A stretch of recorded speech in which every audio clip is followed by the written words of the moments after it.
When I was a child, my mom always told me, Angel, when you were born, all the angels came from heaven. Do you know why? Because you're special. On June 16, 2018, I launched my show, Have Faith, Let It Begin. I always wanted to change the world, share my personal testimony, share real-life stories and motivational topics to set out to go out and change the world. Join me each and every week, Monday through Friday at 6 a.m., because this is a show all about faith. My name is Angel, and welcome to Have Faith, Let It Begin. Hello, everyone, and welcome to another episode of Have Faith, Let It Begin. My name is Angel. Happy Tuesday. Folks, let's get right into it because I got to tell you, it's a topic that I wanted to discuss in the last 24 to 48 hours. I had a discussion yesterday morning with my friend, we all know him, Brian, and, we were talking about the job itself, the workforce. And I find that, a lot of times people that vent to me talk about the lack of communication that happens in the workforce. So I know that we've kind of done things about communication. So I want to kind of get a little bit more in depth with that because I think it was something that he brought to my attention that we definitely need to shed light on. So Brian, I want to thank you for this idea for this topic, and let's get started. Every day you go to work, you are put in positions where you feel as if your management or your managers are constantly delegating things to you, and you sit back and you wonder, well, what are they doing? Why is it that I feel like I'm doing all the workload, I should say.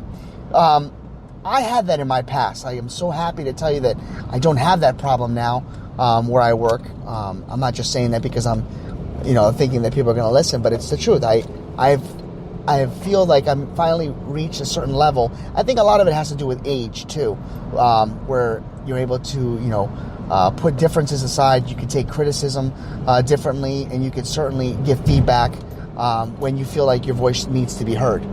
But I don't want to get off topic. Let's go back to what I was discussing. Lack of communication in the workforce is so big. And a lot of this is going to tie into so many different things. So it's going to sound like I'm rambling, but I feel that a lot of this deals with the customer service industry too. Because all this ties in. It's all intertwined. I just can't believe how many times I'll call some places and people that are working for companies, either they don't have the proper tools, the knowledge, or the dedication, or even the desire to want to help you as the consumer. This can go also with insurance companies, customer service representatives at a clothing store, retail, that's what I meant to say, retail. Even going to a gas station just to pay for simple gas on pump 3. You feel like you're running into somebody that, as if you're stabbing them in the heart because they obviously don't want to be there. They don't like their job. They hate their job. And a lot of it stems from their leadership. I'm a firm believer that when you're a manager, you have to lead by example. You're only as good as your staff. Your staff will rise to the occasion if your leadership skills dictate and show that you have the capability of having and earning your respect of your peers. I've told you guys many stories over the years of my years, not over the years of the show because we've only been around since June of last year, but I've shared with you many stories of different management, and another story came to my mind, and I'm going to share it with you. I can't get over the fact that while I was working in New Jersey, I had so many different types of interactions with my manager where they told me to do one thing, but yet my way, let me rephrase that. I'm sorry, guys. Hold on. Let me rephrase that. When I started working in New Jersey, they had a certain foundation. And my mindset going in was, I've done this for years. Now, that was my biggest flaw. I went in there with the notion that because I've been successful with this method years in the past, I didn't realize that the times have changed. And I got a rude awakening real quick. But you see, it was at that moment that I realized that I needed to change. And some of us don't like change. I noticed that at that point, I had to listen. I had to get the feedback. But when I wanted to express my feelings or, be heard about what I think I could tweak, that was not acceptable. It was one way or the other. And in essence, probably my downfall. But I believe I have a way with people. And in the sales industry, there's a lot of stress. And sometimes you have to be a certain type of manager. And the way they wanted us to instill fear.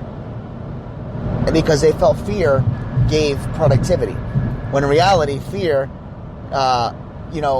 made the doors rotate. Revolving door, to be example. So, back to what my friend Brian and I were discussing.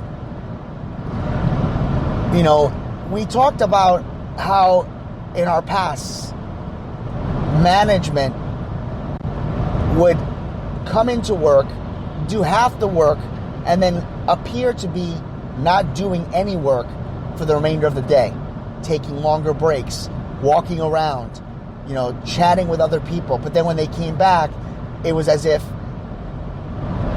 they were able to yell at you and ridicule you, but more importantly, reprimand you for things that you didn't complete, which could have gotten done if that person, that manager, was doing what he or she should have been doing, which is work with their staff. Management is not an easy thing. Otherwise, everybody would be a manager. But being a leader and leading by example, we can all do. We can do it at our homes. We can do it anywhere else. If you're not, in your opinion, born to be a leader, you can be a leader in so many different ways. But you have to learn to stick up for yourself. You have to learn to believe in yourself, and you have to learn to allow yourself to be heard when a manager or managers are doing things that you feel are not acceptable. The hardest thing that I think tends to happen with myself is I'm not a manager. I'm a lead in the department, which means I'm in charge of everybody else, but I really don't write people up. I don't monitor it. It's just really more of a leadership role. And the hardest thing I think happens in every job is gossip. We've talked about gossip many times. We've done episodes on gossip. And true to form, gossip kills the work environment. Gossip kills the workforce. And if you don't have the right leadership roles, you will allow the inmates, so to speak, to run the asylum. And we can't have that. You have to have that capability of knowing who your staff is, knowing what it is that their weaknesses are, where their strengths are. And if you have somebody that you're managing that has great leadership qualities, put that on them and say, listen, I need you to help me lead. Because sometimes you don't have to be the greatest manager, but if you have a great staff, they can make you a better manager. And you should always, number one, as a manager, you should always be looking for your replacement. And I don't mean that in a negative way. I mean that in the sense of you should be thinking about moving up so that when you move up, you have the next person in line to take your place. Some of you may be saying, well, that may not happen in my job because there's no more there's nowhere to go up in the company. I'm plateaued. I'm making the only amount of money that I can make. Okay, well, you've earned that right to be there. So at that point, put yourself in a position to be more of that leader role. But don't forget who you are. And do it, because you believe in it. Don't do it because you're told to do it. Communication is so important, and lack thereof in the workforce makes the job so much harder, and by far makes it worse to be around people. Why would you want to be around anyone that makes you feel uncomfortable? Why would you want to be around somebody that you know will not do the job, and yet you're doing double the work? It's not fun. I don't want to do that. I don't think you want to do that. So what's the lesson in all this? Well, it goes like this. Sometimes in life, we're going to put ourselves in a position to realize, are we followers? Are we leaders? Do we have the capability of being a manager? Do we want to be a manager? What makes us thrive? What makes us succeed? What makes us have the drive to be who we are today? Think about that as you're walking into work or driving into work this morning. But remember this, when a job or a workforce is not fun, in my opinion is, if I feel like I have to wake up and not want to go to work, time for a new position. I'm not saying quit your job. I'm just saying it's time for a change. It's time to step up. Sometimes when you think that it's everybody else against you, maybe it's you against them. Maybe you're putting yourself to not want to be that person that can add so much skill, so much talent to your team. Think about that today as you drive or go into work. And may God be with you. May He bless you. May He keep you. May He continues to shine His face upon you and give you nothing but peace. I hope this was kind of helpful. It was something that I felt needed to be discussed. And it's always a pleasure to come into your homes each and every day, into your cars, and into your life. Thank you for allowing me to be a part of that. Have faith. Let it begin. Thank you for listening to another episode of Have Faith, Let It Begin. You're going to hear episodes, me recording live as my daughter in the background, Ariel, will probably cry. You'll hear background noises like phone calls. And right on the cue, she's starting to cry. Don't worry, everybody. We're going to continue on like never before. And with Ariel in the background, knowing that in the future you're going to hear yourself crying like this, Mama, yeah, say hi to everybody out there. We just want to encourage every one of you to join us every single weekday, Monday through Friday at 6 a.m. Join me, Ariel, my family, and everyone as we continue our journey.